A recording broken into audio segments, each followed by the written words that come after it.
Saturday Social, brought to you by EA Sports FC with PlayStation 5. Let's start with Manchester United, shall we? Like I said, back-to-back 3-0 losses at home for the first time since 1962. Pressure obviously mounted a little bit on Erik Ten Hag, siding 8th out the Carabao Cup as well this week, and that has given us a little bit of an idea, hasn't it? Yeah, 62-63 season, technically, I think it was. Thanks, mate. In particular, there's been a lot made of Erik Ten Hag's signings, as Joe said. Over 400 million spent on 16 players, we believe, as you can see here. So some big fees. These are all under Ten Hag, importantly. So Malacia for 14.7 million. I won't read them all because you can see them all, but Martinez was 56.7. Antony from Ajax, 85.4. A couple of loans as well. There is more. There's a second page to bring you, as you can see here. Some big fees. Obviously, Mason Mount, 60 million from Chelsea. Onana was 47.2 from Inter. And Hojland was 72 million, and of course a couple of loans. So it got us thinking, as you said, Joe, how many of them have been hits and how many of them have been misses. A lot of people have been quite vocal on Man United signings under 10. Very vocal. Today we've got the whiteboard out in all its glory, the Saturday Social whiteboard out. We've gone with a traffic light theme, green, amber and red. So what we're going to do is get the guests to debate all of the signings under Ten Hag. If you think the signing's been a hit, put them in the hit column, miss in the miss column, or if you're unsure, still to be determined, it is in the TBD amber column. Should we do it in order that they were signed? I think order that they were signed, so let's go back all the way to the beginning. OK. Tyrell Malacia first up. 14 million. What do we think? Well, I mean, I think the prices do matter with a lot of this. And I think that, obviously, there's some big hitters here in terms of money spent, and I think the expectations on them is at one level. You've then got some guys who kind of came in on loan, and that might lead to you looking at them slightly differently. Malacia's kind of sort of in the middle in the fact that it was 14 million. I think we weren't sure if he was going to be a backup or not. I think when he first arrived, people were wondering, was it Luke Shaw or him? Because Luke Shaw's, the feeling around him has gone up and down over the years. I think the problem has been that he's had a couple of good moments, he's steady enough. But this year, when you've needed him, when Luke Shaw's been injured, he's been injured himself. Yeah, exactly. So, I don't know, if you want to be really harsh, you know, you needed him as a backup, and he's not been available up until now. He's not been available enough. But the truth is, I don't know, we don't really know how good he is or how good he can be. My thoughts? I think, you mentioned, in moments, he has looked good. He's looked like someone that could potentially go on and be a success. And to the Luke Shaw conversation, this is a conversation that's happened for seasons and seasons of he keeps getting back in the team, he keeps being there. This is someone that looks like he's been able to, in moments, take that position. But like you said, we haven't seen it constantly. So I think a miss is probably unfair, given the fact that the price he's been brought in for as well. Yeah, I'd probably put him towards a hit or not too sure about. No, I think he's a hit. It's a little, yeah, you've got to play to be a hit. He's brought in as a backup to Shaw. £14 million isn't a significant amount of money. It's not insignificant, but it isn't. Starting left back at Manchester United costs more than 14 million. So it wasn't. Starts last season though for United. but tell me again. And we were talking about him being a rotation. Good, or even I think with him, if you want to be a great team, which is what Man United want to be, you want someone who's super exciting in an attacking sense, and I don't think we've really seen that. From an attacking point of view, one thing I will say, though, from a Man United fan's point of view, is I definitely think he's made Luke Shaw better. Like, I think Luke Shaw was one of our best players last season, and having the pressure of competition from a player like Malacia behind him has definitely improved him. Well, so that makes him a hit because he's... No, but I think, look, 14 starts last season, it wasn't a massive thing. That's not spending £14 million on Luke Shaw. I wouldn't put him as a hit. No, TBD sounds fair, but the point you make is so true. Ultimately, if we go through this list, we're being realistic, a lot of them are probably not going to be great. Right. So that's the feeling. Let's do that then. Let's talk the next player with Christian Eriksen. Obviously signed on a free, 30 years of age at the time of the transfer itself. Where do you rank Christian Eriksen? So obviously he was cheap. Free. Yeah. Cheap as you get. I think he served a purpose last year. There was a feeling in the second half of the season that his legs had started to go. This year, I think there's even more of a feeling of that around him. I think as a free transfer, I still think last year was strong. You know, overall, it was a successful season, and he was a big part of that. What I would say, undoubtedly, he's been a hit, a free transfer. Eriksen's quality, he's had a significant impact at Manchester United based on the cost to bring him in. But the reason why he might be struggling somewhat this season is because he's a part of a system that's struggling. When he struggled at Spurs is when Pochettino's ideas started to fall apart somewhat for various reasons in the tail end of his time at Tottenham. Eriksen's form tailed off at the same time. It requires a fluid and a progressive system that gets him on the ball and can exploit movement going forward. And he doesn't have that at Man United, and he didn't have that at Tottenham. All happy with Hit then? Yeah. I'm comfortable here. I think with him as well. When you bring someone on a free in your 30s, he's not there to be the future Man United. He's there to tie it over, and he's done that really well for me.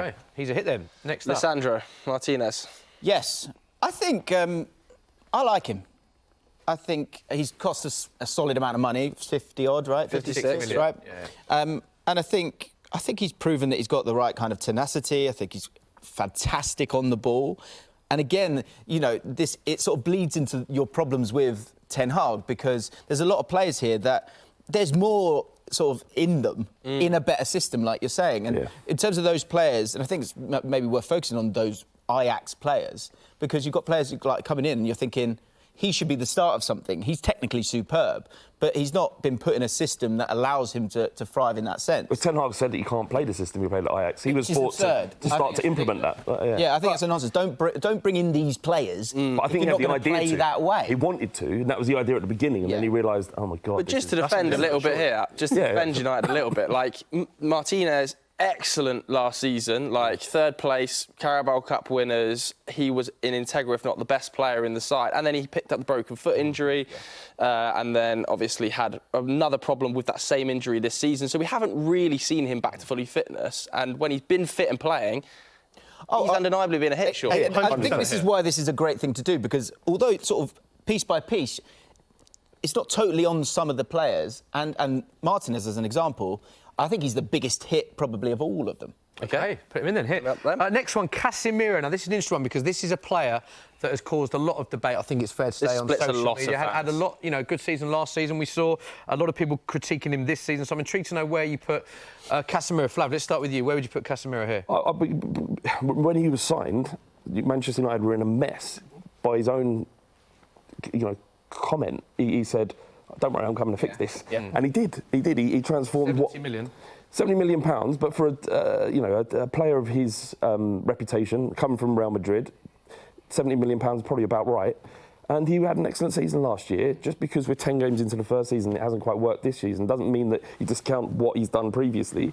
He's definitely a hit. Yeah, interestingly, most aerial duels won, blocks, tackles won, and duels won for Man United in Premier League this season. So there's a lot of stats that do back up his performance, but a lot of people are talking about, the red cards as well and the other aspects. So he is someone that splits opinion, but he's clearly a quality player at the same time. You can't question his quality. Last year, he was going around saving Man United in times. He was coming up with goals. He was coming clutch for him. Yeah. I think the issue with Casemiro is this is Champions League Casemiro we're talking about, and there's this precedent that you expect of him.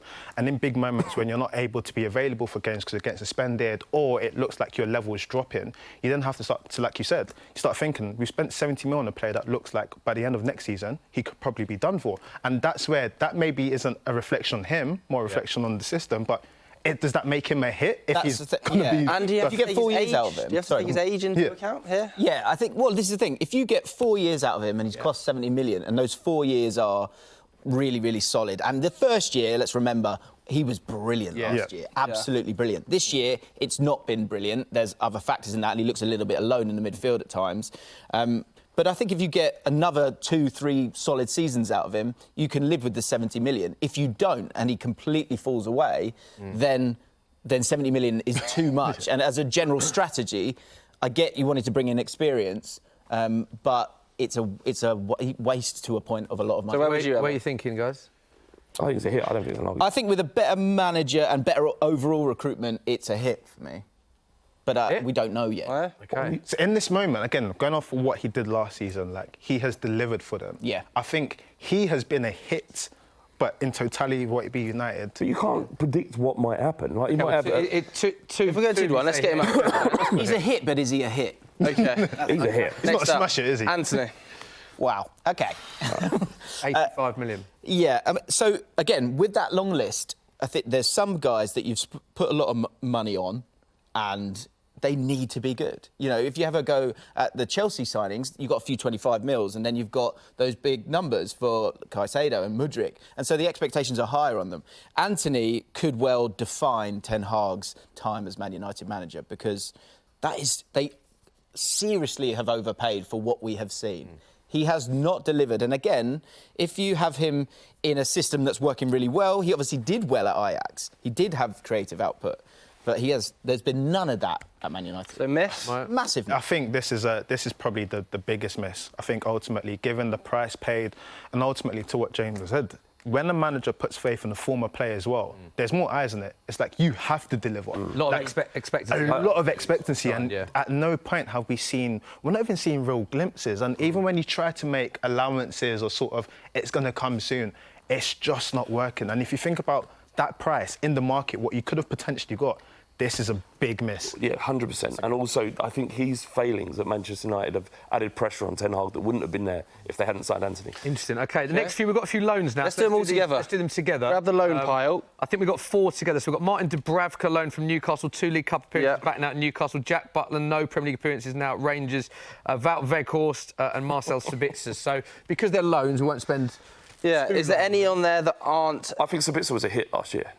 Do you not think? Because if you look at his average score across his performances at Manchester United last season, they weren't insignificant. He's averaging around 7.06, sorry. So as a lone player, to play at that level, with a reputation, I would put Sabitzer as a hit loan. OK. So I think Sabitzer's a miss. I think ultimately, if you come in as a lone player and you perform... He would have still been there if he was that good. Yeah, but he's now playing by Munich. Nah, he's gone to Dortmund. Dortmund, right? I mean, that's not... Oh, sorry. That's not much of a down do we put him in the middle then, if it's a hit and a miss? I don't think... He wasn't awful, he was on loan. Can we have a TBD on a player that has now or Joe, no longer at the club? As a Man United fan, was he a hit or a miss? But it's a loan signing. Yeah, but... Should we do the keepers quite quickly? Yeah, I mean, they're sort of here, aren't they? And Weghorst, to be fair, they're not at the club, to be fair to them, and obviously back at different clubs. So. Yeah, and then you've got Weghorst as well, also going in your miss column. So we're going misses, OK. Yeah. I mean, Weghorst obviously didn't score a Premier League goal, right? Weghorst is the only one you have a bit of 2 goals for United, 1 in the Carabao, 1 in the Europa League, none in the Premier League, obviously now at Hoffenheim. No. Yeah, but the work rate was there, and they were kind of doing all right for a bit, and he was on loan. But this, again, that's why Antony is such a miss, because when you spend all that money, and you add to the fact that Man United haven't brought in good money for players for a very, very long time, that leads to you having to make loans like Sabitzer and Weghorst. He did a job. He's a miss, though. Yeah. Next up, Mason Mount is next. Maya, what do you think about Mason Mount? Obviously, Chelsea, with the Chelsea hat on. I've got a lot of time for Mason. I think ultimately it's a player that was so good for Chelsea. It was a shame to see him go for whatever reason. And when you looked at the options that were available, looking at Man United, I thought, I don't think this is the one for me personally. And this is someone that Ten Hag apparently really wanted, but we've just not seen anything. We're actually not seeing him on the pitch. He's been injured, and then after that, we're not seeing him. So it's really hard to judge because... It's very early as well, though. Yeah, it's very early, but it's really hard to judge because we actually haven't seen him play that much. You'd think that ultimately, if he was fit, could he come in and do something in the team? But even then, he's not being selected, so... You make a lot of people pointing out no goals and assists yet for Man United, but I think we do have to balance that with the fact he has been injured. There's a lot. It's a new club for him. I think it's worth putting that perspective in there. Yeah, I mean, where do you put Mason Mount? Because he's clearly a quality player. Yeah, I mean, you can't put him as a hit because his body of work at Man United is not there. But any rebuild and the inevitable rebuild when Ten Hag leaves will be inevitable. He's going. Come on, he is going. You think it's inevitable? I mean, he should have gone already, in my opinion. I think I at the start of the season I was like, I'm not sure about him. Did I not say that? Yep. And now I'm convinced. What time frame are you talking about here? I'm talking during the summer. I was when I was thinking about all the various permutations in the Premier League. I was looking at Manchester United and I was like, I'm not convinced by Ten Hag. I haven't been convinced at all. And now this season it's kind of obviously supporting what I thought, so I have to go with it. But to answer your question, Mount will be at the centre of any rebuild that comes in. So TBD for now? TBD? Yeah. Happy with that, Jimbo? Next player. Next up, Jonny Evans. Jonny Evans is getting a bad rap here. I think it's not his people, fault. but there's this thing where people are going, well, how can we have Jonny Evans playing for us? Like, a couple of seasons ago, I liked the Jonny Evans signing. Like, he's not there to be a starter. He's there to be there if you need him. And then, overall, the team is playing badly when they've got the ball. I think, again, he's cost nothing, right? Yeah, It was a free, yeah. I think that's a good signing. I've no problems with it. I think the problem that there's a stat attached to him that if you put him and Maguire there, you go, oh, hang on, we saw this a few years ago. Like Maguire, that's one thing, but Jonny Evans, I think that's a clever little squad signing. I would have to agree. I don't hate it. I don't hate it. I'm just saying he shouldn't be there. If this is Manchester United that we grew up with, it shouldn't be relying on a 35, 36-year-old Jonny Evans to be the mainstay in their centre. It's not his fault. Yeah, but the critique should be on why is Varane not fit all the time? Yeah. Or why is Ten Hag not playing him? There's been, a lot of rumours on that. Martinez getting injured as well. What I'd say on that as well is there's been a lot of talk of United losing their way. If there's one person that change room actually knows what it is to be United, it's probably him. So you know what? Give him a hit. He might restore All right, feeling. go with hit for him No, then. having that, Jay. I like Jonny. Let's move on. Again, a player that a lot of people have been very vocal about, Andre Onana, 47 million from Inter.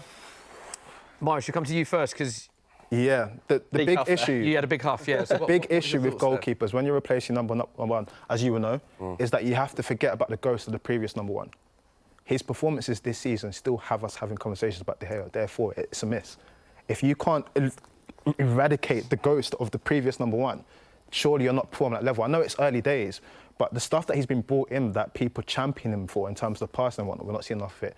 Basic shot stopping, we're not seeing enough of it. It is early doors, but the De Gea conversation is still there. Therefore, right now, this is a miss. I would go in the middle, but and purely because I think he will be a success at United. He was the best keeper in the Serie A last year. Champions League as well. Yeah, he is a good goalkeeper. He's having a mental start, but he will come good. But at this stage, TBD for me. I think, casting vote. I think that's why I get annoyed at this Ajax. We can't play that way, is because if you want to get over there where Arsenal, Man City, and Liverpool are, you have to have a dominant team, and you've seen it with Arteta. He's bringing in Raya because he's great at passing the ball. Onana will come good if you get the right system in place, and Man United won't be successful until he's successful. So I would say TBD. Okay. TBD, OK. Next up, big money, Rasmus. I like him. I love him. I like him. You weren't sure, were you, Flav? I'm still not sure, but I can feel that there is brute potential there. He's rough, he's raw, but he's strong and powerful. A lot of people use that word about him raw, don't He they? looks raw. He looks raw. I don't think he's Even scored a Premier Haaland League looks a goal, bit but he raw. does- he does- 20, isn't he? Yeah, he's young. That's what you're going to get. He's for a young. 20-year-old. But for a 29 number 9 who clearly has a high ceiling and is a problem in the Premier League just because he's playing style, you think that's good money well spent. He hasn't hit yet, he hasn't done anything. They obviously hedged their bets on him. Like 72 mil, I believe it was. 72 million, yeah. I think Atalanta played like one full season, was it? Yeah. But he Yeah. worked. And it's worth 20 noting years that of age at the transfer. Yeah. at Atalanta, I think he scored 1 goal in his first 11 games. And then he found And then form. suddenly, I think it was like 10 And that's a good 10. point because Like everyone points out that he hasn't scored a Premier League goal, but big actually patch of form. he's played well in the Champions League, hasn't he? Performed well in the Yeah, Champions I think League. he's joint top scorer in the You can Champions see League. it, can't you? You can see it. the player there. I like you can see the attitudes there as well of what you want to Works see when so you have hard a off the striker. ball. I think he certainly will be a hit. I guess it's kind of TBD because we don't know yet, but I think he will be. You going to gamble? I'm going to go TBD, but... TBD? Okay. Okay. Should we do... I was happy to check him out. I think we've got 3 more loans Yeah. to finish us off here. Okay.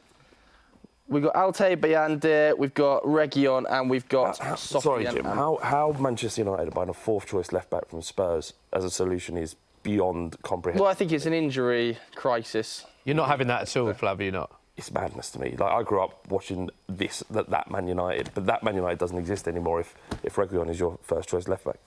OK, so are any of these you're actually going to put in anything other than TBD? Well, I think that was my thing on Malasia's. Like, he doesn't arrive at the club if Malasia's fit and okay. Yeah, but he's got a long-term It's an injury. injury, and it's not fair. So, yeah, you're right. Reguilon, it will. I think in time it will be one of these, won't it? You're not going to sign him. So you've said miss, Flav, are you saying miss as well, James? You've signed someone who you're not going to sign. So you think that? I mean, That's that's inevitably going to end up Right. being So a miss, isn't it? I think. And the other two? Well, we've not really seen. Yeah, and then, Amrabat's the interesting. Well, we're gonna see him in January, aren't we? We're gonna see that Right. in January. with Allcott, if he Yeah. agrees to go. Yeah. So TBD for now, for sure. Yeah. right? And then And the last Amrabat. one, Amrabat. 30 seconds left, Jimbo. Okay, Amrabat, again, this is on Ten Hag. If you get a team that plays and owns the football and dominates games, he'll be a big part of that and he'll be a success. If Ten Hag doesn't put that in place, he'll be a miss. Simple. Big loan fee as well. So Miss for you. Agree. No, I think So we don't know. TBD. Yeah. OK. So there is confirmation. Not many hits in there. Of the hit and misses and the TBDs from our 3 guests for all the Erik ten Hag signings. Let us know what you think of that at home.